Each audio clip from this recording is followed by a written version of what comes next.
Sebetulnya saya sudah tidak terlalu tertarik menanggapi ini, tetapi saya hutang janji ya. Saya pernah berjanji akan mengulas di bagian ini, di mana Kiai Imad itu ya saya husnudon ya, itu menanggapi saya ya.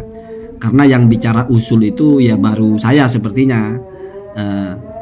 Nggak tahu kalau ada yang lain, saya tahu saya nggak ada. Jadi di sini pembela Ba'alawi itu ya saya maksudnya. Ketika mengatakan Kiai Imad keliru memaknai usul itu. Dan di sini sebetulnya bapak-bapak ibu-ibu, ini sudah ditanyakan kepada yang nulis kitabnya, apa maksud dari usul itu, dan oleh penulis kitabnya sudah dijawab. Tapi Kiai Imad masih aja ngeyel. Masih merasa dia yang benar kalau usul di situ adalah kitab nasab yang sebelumnya. Segala pakai bawa-bawa jambu masa berasal dari duren. Aduh. Jambu itu berasal dari jambu Kiai Imad, tapi ada jambu yang kecut, ada jambu yang manis, sama ya, sama-sama berasal dari jambu tapi tidak sama, ada yang kecut, ada yang manis.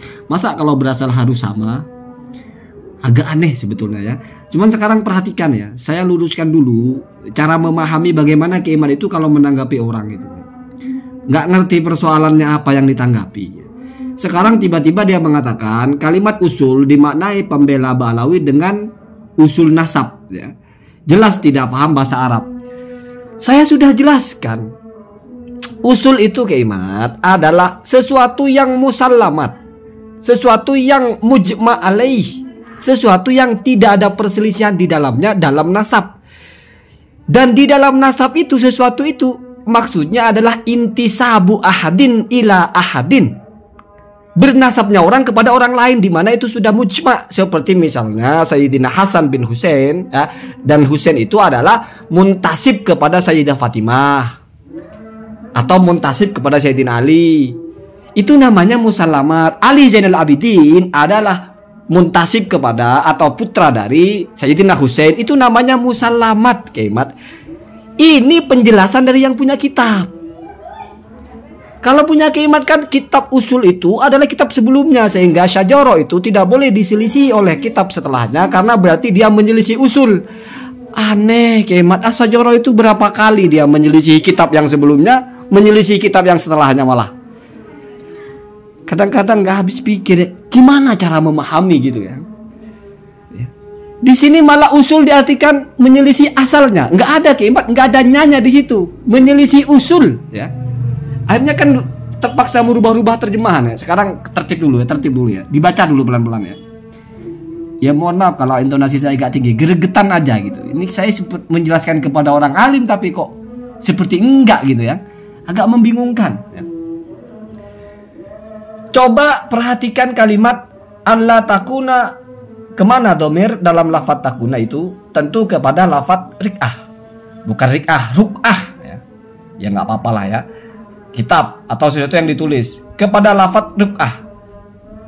Lalu ketika objeknya domirnya sudah diketahui adalah ruk'ah, maka kita mengatakan syarat ruk'ah itu tidak boleh bertentangan dengan asalnya. Nah ini ngaco. Al-usul itu satu kata Kiai Imad.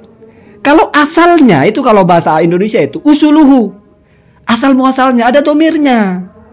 Atau karena rik'ah berarti usuluha atau li usulihi. Kok lebih paham dari yang nulis kitab, orang di situ lil usul.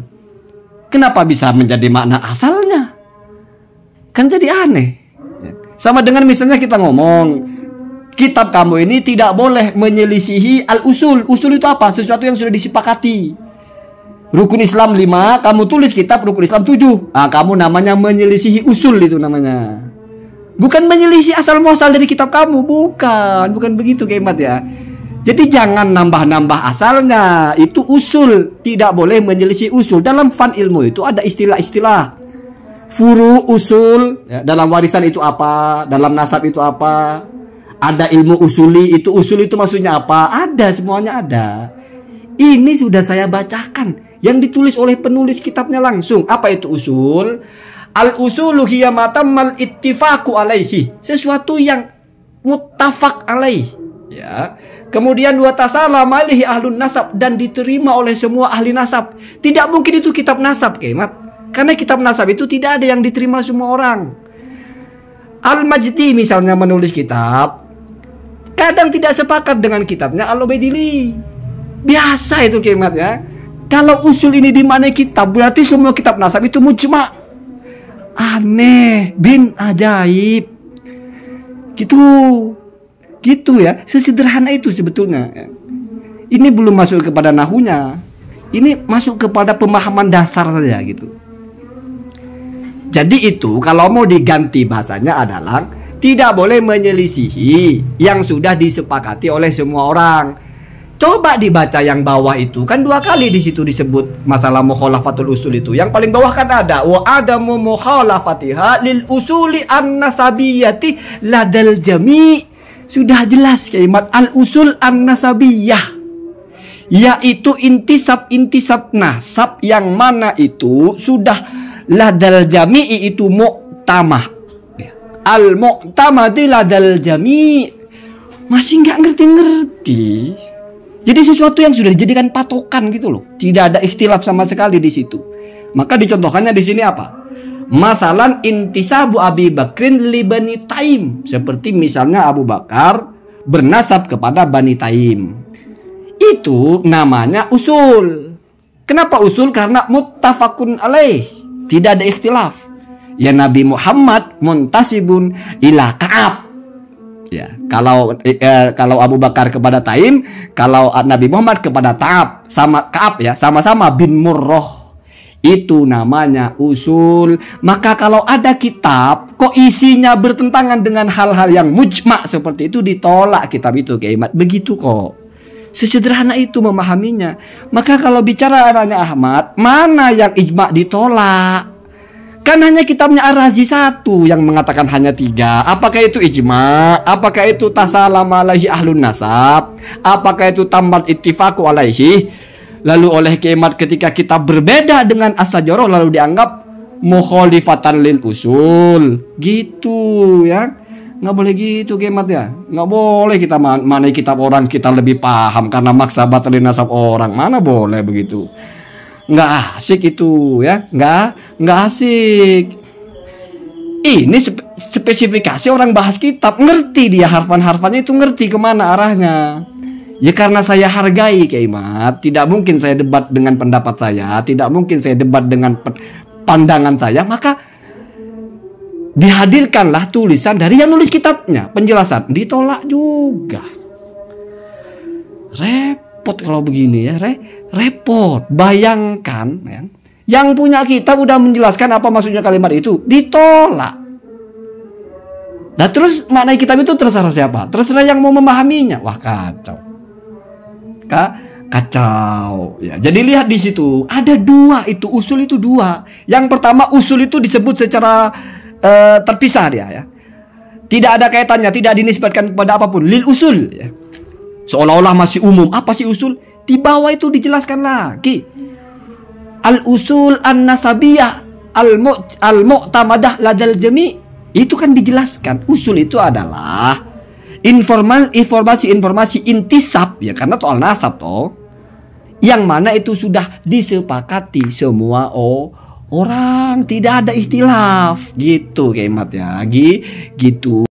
Nah, kemudian di sini Kiai Mat coba-coba mau mengokohkan pandangannya dengan mulai masuk di pembahasan nahunya. Aduh, mau kita kritik tapi sudah mensyarah Alfiyah, tapi ya bagaimana ya, kita lihat ya. Nanti akan saya ulas di bagian kedua karena ini lebih serius ya. Fokusnya sudah kepada kajian nahu ya, tentang faidah huruf jar itu apa maksudnya ta'alluq itu, apakah mesti berarti punya hubungan sebelumnya atau hubungan yang dibuat karena ada pengikat atau apa, atau irtibat begitu ya. Kemudian tadi masalah al-usul dimanai asalnya ya, kalau Kiai Mat menyimak konten saya mungkin mau buat pembelaan. Oh ada kok, al itu biasanya memang terkadang juga menggantikan mudhof ilaihnya. Contohnya dalam Al-Quran, hiyal ma'wa, fa innal jannata hiyal ma'wa, ay hiya ma'wakum atau ma'wahum. Jadi alnya di situ menggantikan mudhof ilaihnya. Jadi al usul ay usuluha. Boleh kalau begitu. Tapi ya kita lihat lah ya. Pengen tahu aja sedalam apalah begitu ya. Kemudian ada logika sederhana sebetulnya. Kalau Kiai Mat ngotot bahwa usul itu harus kitab nasab sebelumnya. Kitab nasab itu Kiai Mat, asal muasalnya bukan kitab, tetapi informasi atau kejadian. Maman punya anak namanya Mukidi, lalu ditulis oleh Mimin, Mukidi bin Maman. Apa asal muasal dari kitabnya Mimin? Ya kenyataan bahwa Mukidi bin Maman. Bukan kitab nasab lagi. Al-Ubaidillah misalnya menulis Ahmad punya anak bernama Muhammad. Sebelumnya itu nggak ada dalam kitab nasab Kiai Mat. Kenapa? Karena sebelumnya belum lahir Muhammadnya itu. Nah terus menyelisih yang mana kalau begitu? Yang usul yang mana kalau begitu? Jadi lucu kan? Seolah-olah kitab nasab ini seperti Al-Quran, dimana dari awal sampai akhir itu sama semua. Ini Al-Qurannya begini, kamu mengutip dari Al-Quran sama. Enggak begitu. Kitab nasab itu selalu bertambah karena orang-orangnya juga bertambah dan ditulis berdasarkan pengetahuan yang nulis. Makanya dalam kitab Al-Muqaddimah itu dijelaskan seorang bahis, peneliti itu tidak boleh dia itu ayyuqaddisa nususon siwal Qur'ani wal hadisi as-sahih. Tidak boleh menganggap setiap kitab itu adalah pasti benar, disucikan, tidak mungkin salah selain Al-Quran dan hadis yang sahih, Kiai Mat ya. Jadi asal muasal dari nasab itu, dari kitab nasab itu bukan kitab nasab Kiai Mat, tapi informasi yang ada gitu kan. Kitab nasab reportase toh. Yang namanya asal kan sebelumnya. Asalnya kitab nasab. Terus kitab nasab yang pertama asalnya apa? Mesti bukan kitab nasab. Jadi kalau usul diartikan kitab nasab itu sudah aneh. Aneh ya. Seolah-olah kitab nasab itu turun dari langit. Enggak. Kitab nasab itu kayak laporan. Maman punya anak Mimin, tulis. Oh, lahir lagi bininya. Mukidi, tulis. Mukidi bin Mimin, Maman bin Mimin. Oh, lahir lagi, tulis. Oh, lahir lagi, tulis. Oh, agak aktif ya. Banyak anaknya ya, misalnya. Kemudian Mukidi punya anak siapa lagi? Tulis. Ada yang dia dari kitab, ada yang dia dengar. Contohnya, As-Sajjarah menambahkan anaknya Ahmad menjadi 3. Itu nggak dari kitab Kiai Mat, karena sebelumnya nggak ada kitabnya. Sebelumnya cuma nyebut 2, cuma nyebut 1. Nggak ada yang menambahkan orang bernama Husain. Dari mana coba Ar-Razi? Bukan dari kitab nasab itu. Kata Kiai Mat kan mungkin dengar dari keturunannya Muhammad. Oh, ternyata kakek kita yang ke-6 atau yang ke-7 itu Ahmad itu punya anak 3. Itu bukan kitab nasab berarti. Usulnya As-Sajjarah bukan kitab nasab berarti. Kan aneh. Aneh gitu ya, gitu ya. Semoga bisa dipahami ya. Kalau kita intonasinya tinggi biasa ya. Biar jelas aja suara. Allahumma tina